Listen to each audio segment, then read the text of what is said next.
ستابلايزر الواحد 200 كيلو وات. ده الاويل سبريتور، ده الكولر اويل عن طريق سيفون. ديت البانل تحكم للكمبرسورات. عندنا كده مفيش كمبرسورات داخله.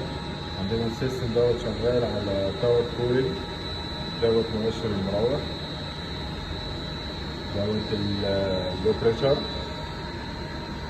3.15 بار، دوت الهاي بريشر 20 بار، دوت البوتنشال سيلكتور كومبرسور 1 كومبرسور 2 كومبرسور 3، دوت مشكوت والالارم ريزيت. في عندي تاني الاويل سبلاي فولت، يعني لو في مشكلة عندي في الزيت دوت كومبرسور 1 موتور اوفر هيت، يعني لو في عندي مشكلة في اللود بتاع الكمبرسور. ديت لوحة التحكم للكمبرسور تراك، زي ما قلنا 3 كمبرسور. دوت هيتنج كولر. ديت لوحة التحكم الخاصة بالغرف الداخلية، عندي تقريبا 15 غرفة زي ما احنا شايفين. درجات الحرارة لكل انفريتور جوه سيلكتور بالترموستات الالويل بتاعي. تمام. عندي وحدة NHU راكبة مع الاكزوست، تقريبا 11 اكزوست شغالة فاكيوم مع سبلاي. دوت بالنسبة لل HU. عندي دوت الدمبوس الخاص بالاكسبانشن والسوبر هيت والكلام ده كله. عندي تقريبا دلوقتي درجة حرارة الجريد كول عندي -2.7. هنخش مع بعض زي ما احنا شايفين. ديت لمبة الباور كولينج. عندي كمبرسور دخل بخرج طبعا بريشر علشان المين سويتش مقفول. تمام. دوت عندي المين سويتش دوت اللي هو السولينويد الخاص بالاكسبانشن فالف طبعا مفتوح. عندي دوت ده التمبريتشر اللي المفروض معمول ست بوينت عليه، ست بوينت تمبريتشر الجلي كول -2.5. عندي طبعا عندي التراك كله R404. اوكي. زي ما احنا شايفين ديت البانل الخاصة بالكمبريشر تراك السيستم كامل يعني. في عندي نفتح مع بعض البانل ونشوف. في عندي VFD دوت الخاص بالسكندري بامب شغال عندي اوتوماتيك. عندي دوت 2 سيمنز خاصين بسرعات المراوح للباور كولينج. عندي مراوح فوق الباور كولينج سنتر بويلر. تمام. ديت البانر. عندي البانر نفس البانر عموما بس الخاص بالافبريتور الكامل، الافبريتور الداخلي يعني. ديت كونتاكتورات خاصة بالديفروست والفروست للافبريتور الداخلي. ديت بركرات خاصة برضه بالافبريتور. عندي ايه تاني؟ زي ما احنا شايفين حاجة جميلة يعني بصراحة. السيستم نفسه سيستم شيق والموضوع فيه جميل ما شاء الله يعني. ده كده عندي دي بانل خاصة بالسيستم.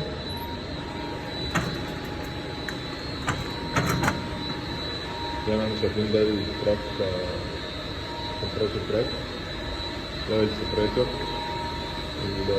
الهيتنج سكشن، عند الليكويد ريسيفر خاص بالكوندنسر. زي ما احنا شايفين 2 فلتر صغير. عندي تاني ده الاكستنشر هيت دوت المبادل الحراري. المفروض يتم فيه عملية تبادل حراري بين الجري كول والسكشن جايزر. ده الاكسبانشن بول السيرونية بالنون سويتش الخاص بالاكسبانشن. عندي هنا اغلب المحابس الموجودة هاند فالف، يعني ده الهاند فالف الخاص بالريتيرن بالبرايمري بامب. ادي اكستنشن، عندي اكستنشن تاني دايرتين.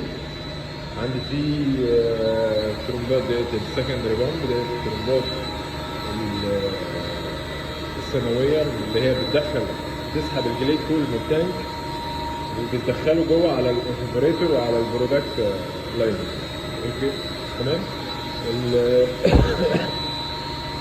يعني طبعا الترومبتين دول شغالين بي اف دي، شغالين بي اف دي. يعني ايه بي اف دي؟ بي اف دي ديت شغاله تمبريتشر، شغاله البريشر بتاعها على تمبريتشر الجليد كول. تمام. واحده شغاله وواحده ستاند باي، بيبدلوا مع بعض تقريبا كل 12 ساعه الترومبه بتشتغل. الترومبات السكندري بامب دي عندي 22 كيلو وات، وديت السكندري بامب ديت البرايمري بامب دي الترومبات الرئيسيه. الترومبات الرئيسيه دي زي ما احنا شايفين ديت الريتيرن بتاعها من التانك الخاص بالجليد كول والسبلاي على زي ما احنا شايفين كده على الاكستنجر،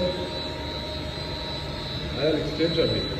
الدخول بتاعها دخول الجليد كول عندي السبلاي، ده السبلاي من تحت، الريتيرن من فوق. الريتيرن زي ما احنا شايفين الريتيرن ماشي كده فوق رايح على التانك زي ما احنا شايفين التانك هنا.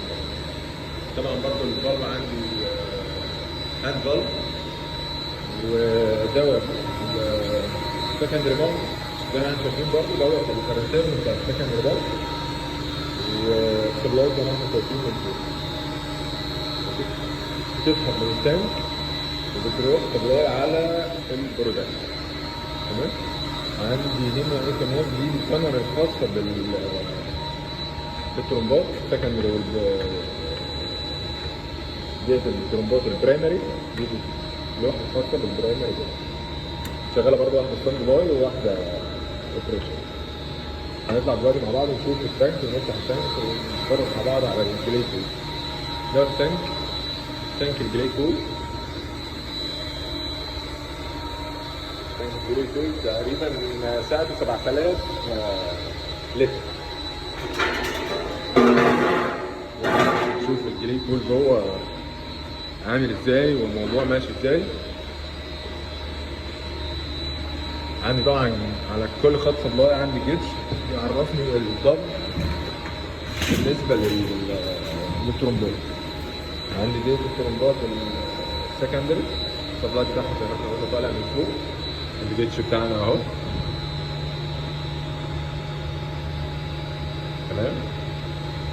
وادي الترمومتر التمبريتشر، هي كانت على البانل نفسها ماسكه ماينس 2.5. تمام. دوت التانك. نفتح مع بعض نشوف الجليد كول. ده الجليد كول. طبعا زي ما احنا عارفين ان الجليد كول هو عباره عن كيميكال محطوط على ميه بنسب معينه. تمام. دوت الجليد كول ممكن التانك دوت معايا لحد ماينس 14 علشان يحصل فريز للجليد كول. تمام. بس ده راك سيستم بتاعي. ان شاء الله لينا معاد في فيديو تاني نشوف مع بعض الفلتريت جوه والاتش يو والكفر كولينج ونعرفكم اكتر عن السيستم راك سيستم للجليد. تمام. هسيبكم في جوله بقى صغيره كده نبص مع بعض على السيستم نفسه وعلى الراك نفسه زي ما احنا شايفين.